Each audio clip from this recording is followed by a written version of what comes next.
Centre pour la défense de la moralité internationale du droit. The language is French. The degree is Doctor of Humane Letters. The place is the United States. A world leader and educator is being honored. His Imperial Majesty Emperor Haile Selassie I of Ethiopia. He is no stranger to the atmosphere of learning found on the campus of Georgetown University. Here, students are in direct association with world-renowned scholars in the field of foreign affairs, the arts, and the humanities. Here, the inquiring mind finds nourishment.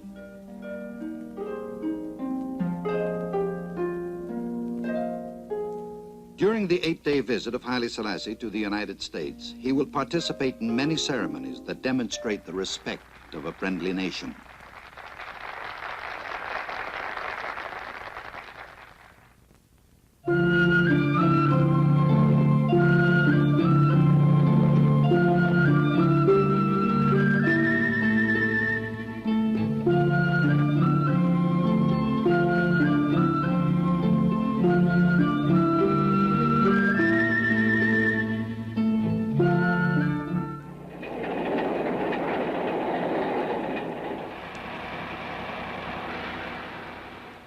A train with several private cars carries the Emperor and his official party swiftly to Washington, D.C., the nation's capital.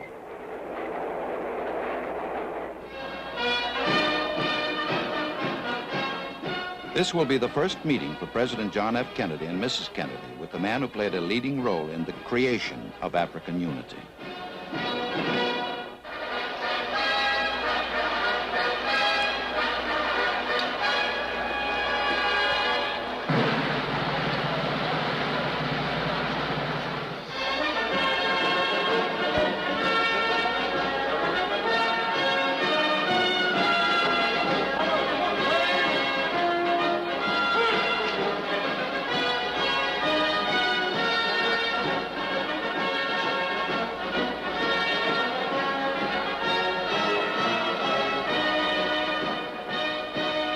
Ladies and gentlemen, I know I speak in behalf of all of my fellow Americans in welcoming His Imperial Majesty back to the United States.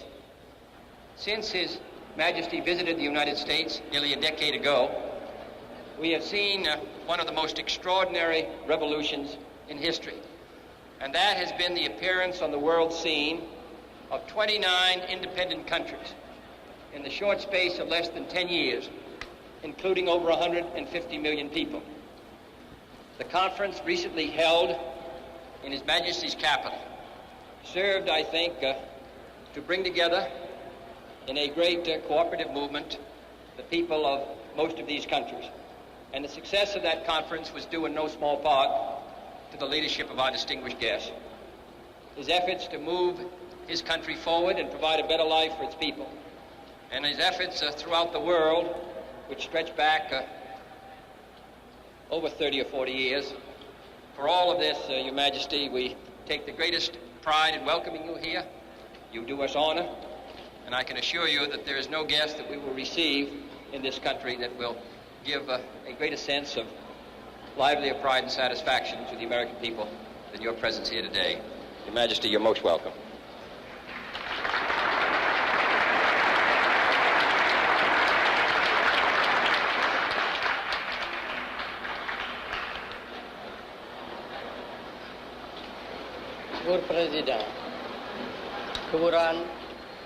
Mr. President, Mrs. Kennedy, Your Excellencies, ladies and gentlemen, I am deeply touched by the generous words of welcome which you have addressed to me, Mr. President, and by the warmth with which the American people have greeted me during the few short hours I have been in the United States.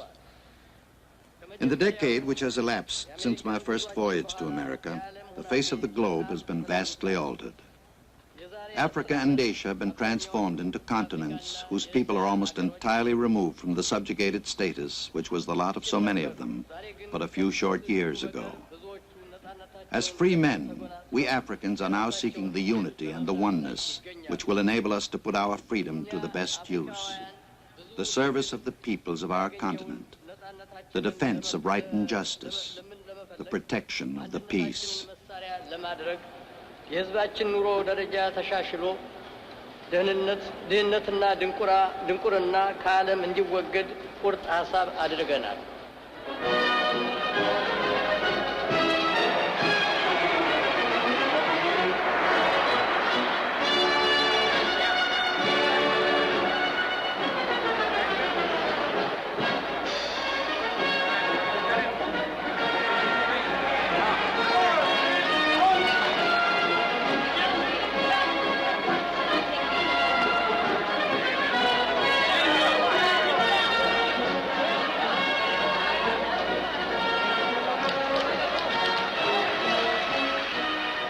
A group of Ethiopian women are among the welcoming crowds.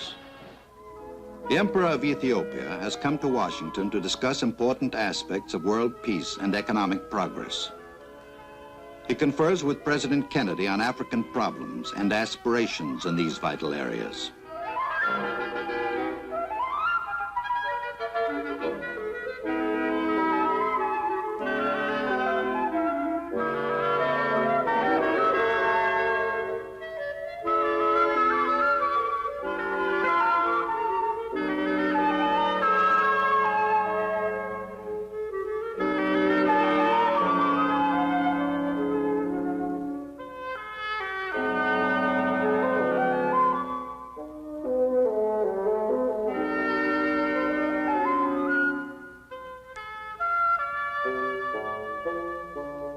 The Memorial to Abraham Lincoln.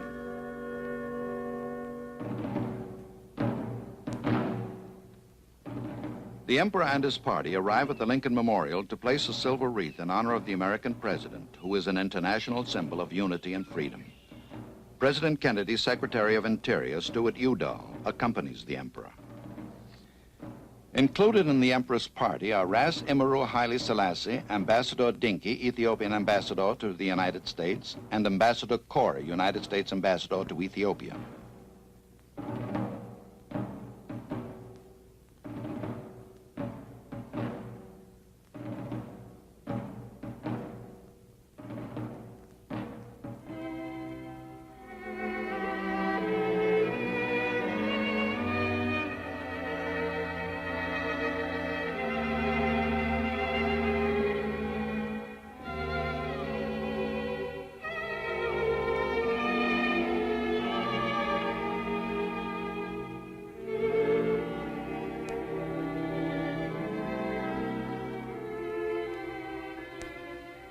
Mr. Udall reads from Abraham Lincoln's immortal Gettysburg Address. They gave the last full measure of devotion. That we here highly resolve that these dead shall not have died in vain, that this nation under God shall have a new birth of freedom, and that government of the people, by the people, for the people, shall not perish from the earth.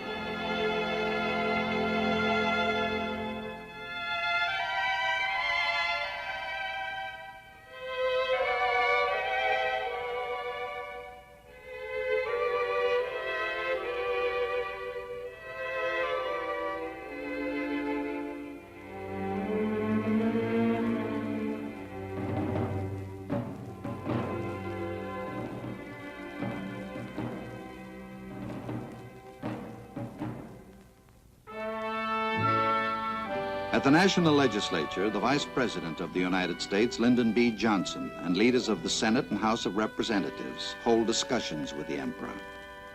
This is where the men and women elected by the American people make the laws which govern them and determine American policies and world affairs.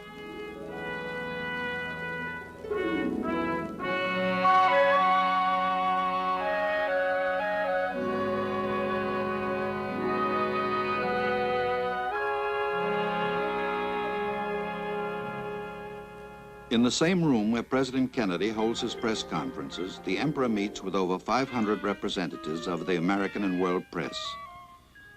He describes the purpose of his visit: to renew his acquaintance with our nation and to ensure that the ties of friendship which have linked the two countries over the years will be maintained and strengthened.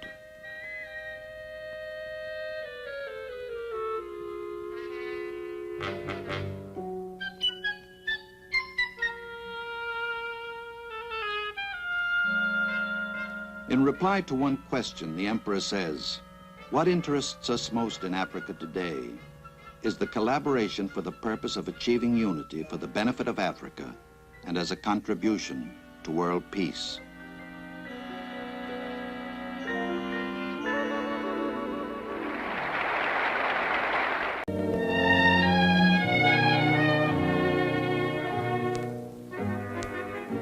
Departing Washington, the Secretary of State, Dean Rusk, and Mrs. Rusk accompany the royal party to a heliport at the Naval Observatory near downtown Washington.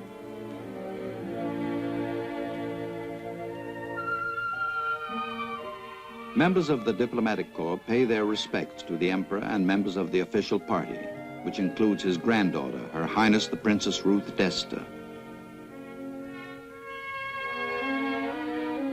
The first stage of the journey is aboard President Kennedy's helicopter to the airport, then on to New York City.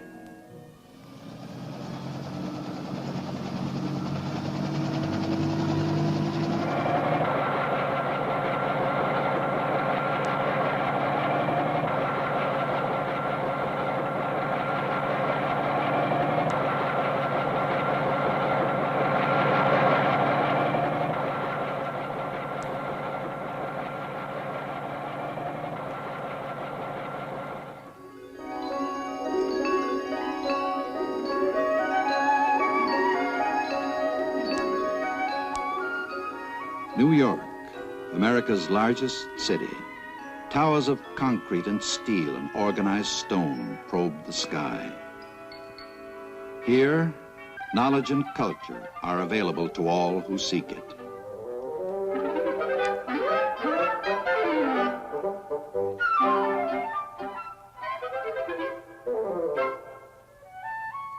In libraries, in art museums,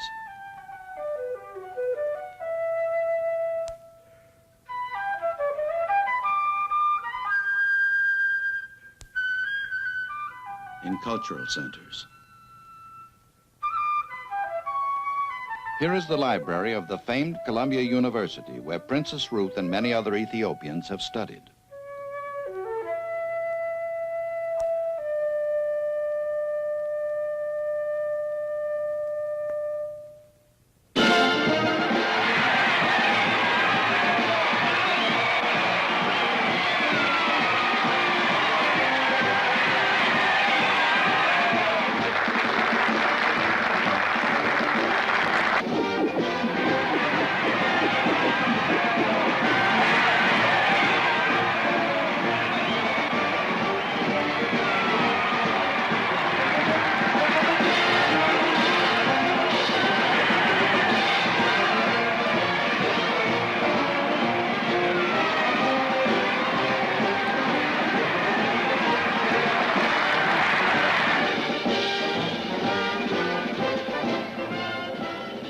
The mayor of the city of New York, Robert F. Wagner, and Mrs. Wagner greet the Lion of Judah on the steps of the City Hall.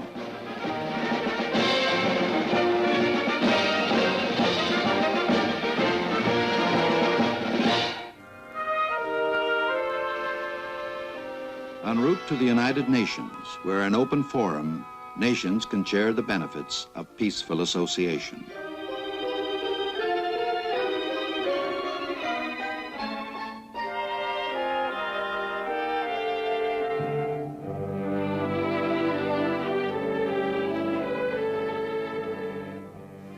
Secretary General U Thant greets the Emperor and is presented with the Charter of African Unity drafted at the Addis Ababa Conference and ratified by the African states.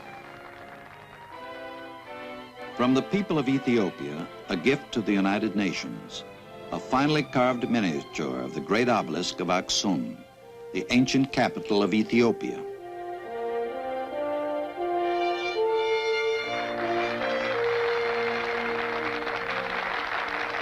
The Emperor addresses a special meeting of the General Assembly. ክቡር ፕሬዚዳንት፣ የተከበራችሁ መልእክተኞች፣ The Charter of the United Nations expresses the noblest aspirations of man, the abjuration of force in the settlement of disputes between states, the assurance of human rights and fundamental freedoms for all without distinction as to race, sex, language, or religion, the safeguarding of international peace and security. ሰብአዊ መብቱ እንዲጠበቅለት ለማረጋገጥ የዓለም ሰላምና ጸጥታ እንዲጠበቅ ለማድረግ የሚያስችሉትን የሰው ልጅ የሚመኛቸውን ከፍተኛ ዓላማዎች የያዘ ነው።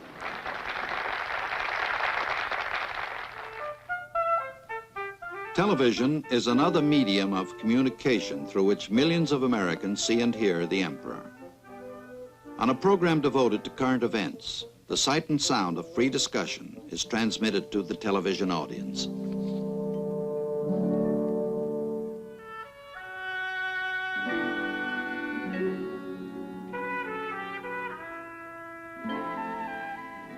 Gathered in the Emperor's hotel suite is an important resource of his country. Young people increasing their knowledge in the universities of America.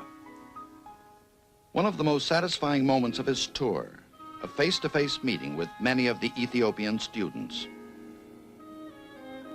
In gratitude, they present him with a silver service.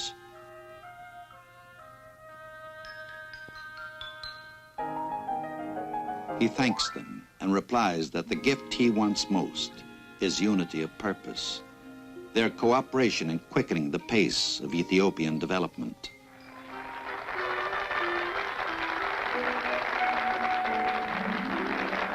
All are working toward this goal. They include Ephraim Isaac, who conducts the Harvard Graduate School Chorus.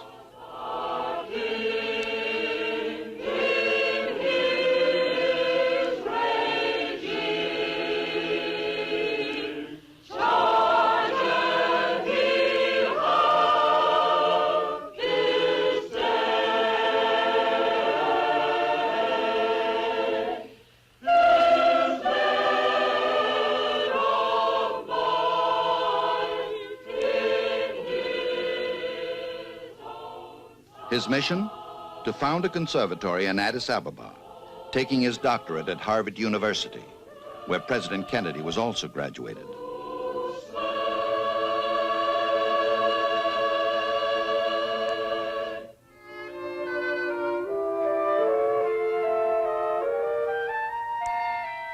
At Cornell University, Miss Abba Walder-Rufael, a graduate nurse from Ethiopia, takes her degree in medical education so that she may go back to her country and instruct others how to teach this science.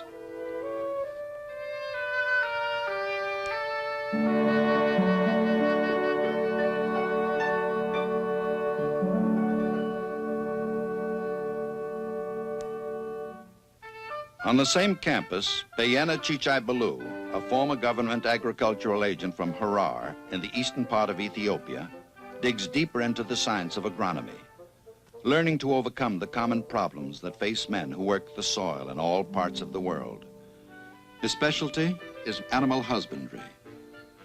Laboratory and field experiments relate to the types of problems he will find in helping to attain greater yields from Ethiopian fields and livestock.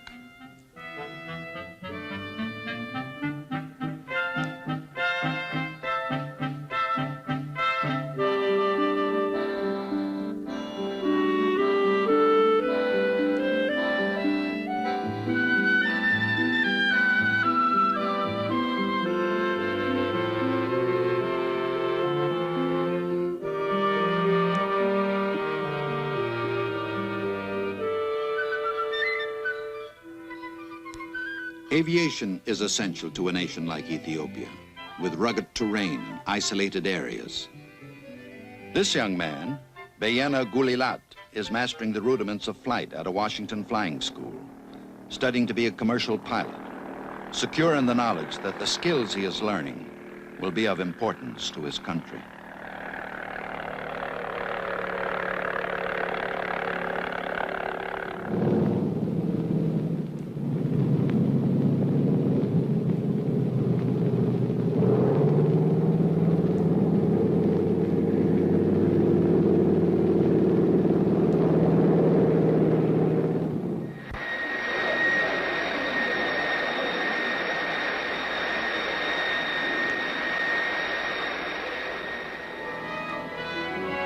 The knowledge and skills of America have been made available to these students through the dedication and foresight of their Emperor, Haile Selassie. His visit to the United States is brightened by their progress, and the United States has been honored by his presence.